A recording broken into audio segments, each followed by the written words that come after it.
And good day, Welcome to the Super Good Camping Podcast. My name is Pamela. I'm Tim. We are from supergoodcamping.com. We're here because we're on a mission to inspire other people to get outside and enjoy camping adventures such as we have.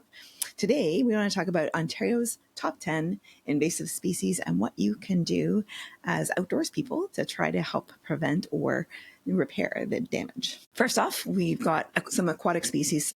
Zebra mussels are number one on the list. They're small freshwater mollusks, which are not the yummy kind of mollusks. They're just the destructive kind of mollusks that attach to hard surfaces, and they filter large amounts of water, disrupting food supplies for other species.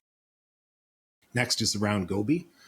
It's an aggressive bottom-dwelling fish that competes with native species and consumes fish eggs. Not the caviar kind. Probably not. I don't think we have caviar in the Great Lakes. Invasive phragmites, which is a common reed, is a tall wetland grass that forms dense colonies and crowds out native wetland plants. Water milfoil? Am I doing that right? I think so. All right. Submerged aquatic plant that forms dense mats. Oh, yeah. I know what we're talking about. It impedes water recreation and fish habitat. Yeah, and then we've got some forest or terrestrial species, not extraterrestrial, but terrestrial. Emerald ash borer is an invasive beetle from Asia, first discovered in Ontario in 2002, that has killed millions of ash trees by tunneling through their vascular systems.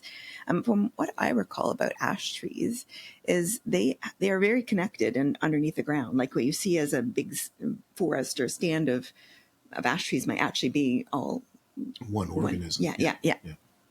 And the other bad one.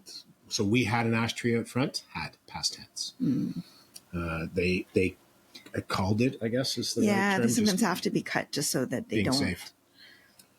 So we could limit the spread because that's terrible now. Now, my brother had two, and they had to cut down a big, beautiful one in their backyard. Yeah. Makes for less ash wood for Corey and Maria to make paddles out of. Just saying. Asian longhorned beetle attacks hardwood trees, including maples, poplars, birches, and willows. I think that's what they had to cut a bunch down at Kilbear for. Don't hold me to it. We'd been there before that, and then shortly after we were there. We saw pictures of like entire parking lots stacked to the roof, but huge stacks of just hundreds and hundreds of trees, maybe even thousands of trees. I don't know, just crazy. Actually, Thomas and I saw. Oh, we're going back maybe half a dozen years on a trip to Algonquin. We saw Asian longhorns. Oh, we also saw some in Killarney, which is just terrible. Garlic mustard, which sounds delicious, but I think it's not such a good plant. It's a herbaceous plant that threatens hardwood forests and impacts native wildflowers like white trillium, which is our beautiful provincial flower in Ontario. Number 8, purple loosestrife. It's a wetland plant that displaces native vegetation in marshes and wetlands. And I have to recall my father being very concerned about purple loosestrife, and it's got to be 40 years ago now. Yeah. Buckthorn is a shrub that forms dense thickets in forests and displaces native understory plants, so anything that's underneath the canopy. Here's a nasty sounding one. Dog strangling vine. Yeah, and keep your dog safe. Jeez. Climbing vine that threatens monarch butterfly habitat and native plant communities. So in general, as far as trying to prevent this happening, prevention, I guess a naturopathic doctor, prevention is always the goal. So general prevention is keep things clean and drain and dry. So if you're using a boat or a trailer or fishing equipment, when you're moving between bodies of water, make sure that there's nothing attached, like especially the zebra mussels attached to the bottom of your boat, and drain it if there's liquid in there, and making sure that your fishing equipment is also not transporting either vegetation or zebra mussels or something from one body of water to another. Yeah, I saw a story either earlier this week or maybe the week before where just a standard, pull them over, check them out. Somebody was taking a boat from one province to another, a little farther out west, and when they checked the bilge, they found zebra mussels. So that would have been, I'm sure that happens, unfortunately, but get rid of the stowaways. Yep. So which one? Second? Oh, so don't move firewood. There's your emerald ash borer and the Asian longhorned beetle. The Canadian Food Inspection Agency prohibits movement of firewood and ash materials outside designated areas due to emerald ash borer. And report sightings. So if you happen to spot something that looks like it might be an invasive species, use apps like EDDMapS Ontario, or contact local conservation authorities to report new invasive species. I'm pretty sure, I can't think of what the app is, but I'm pretty sure I've got one that will identify native Ontario species. It also identifies invasive ones. If you happen to have Google Lens, that'll do the trick Probably, too. yeah. I'm also assuming you have connection, because a lot of times we go places that don't for that reason entirely. Aquatic species.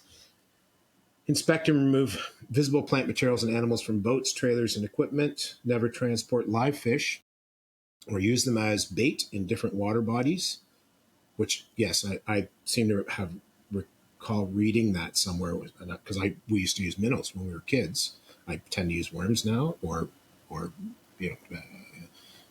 twinkly tackle, but don't no more minnows.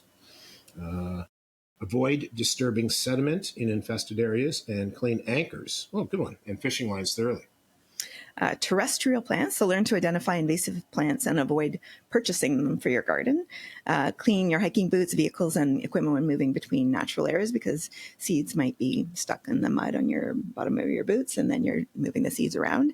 Participate in organized removal events for species like garlic mustard and buckthorn, and choose native plant alternatives for your landscaping. What's that?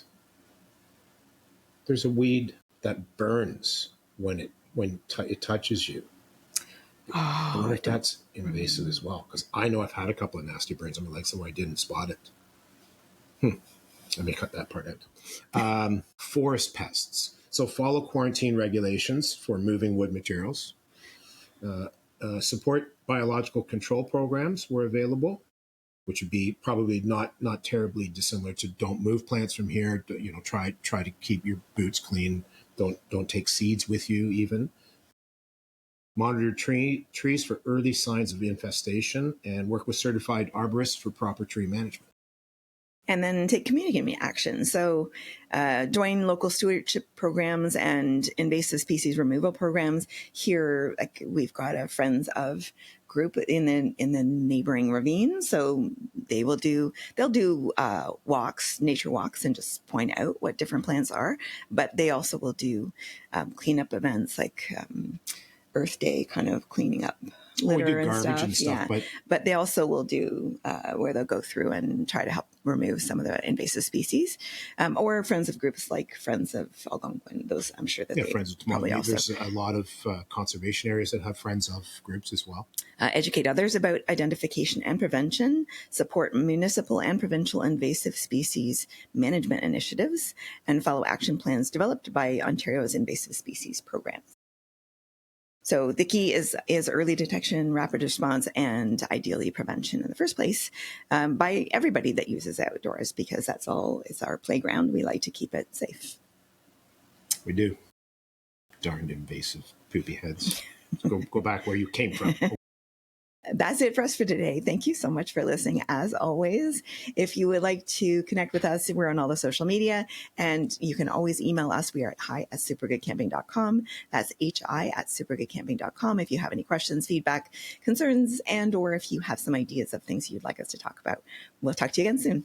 Bye.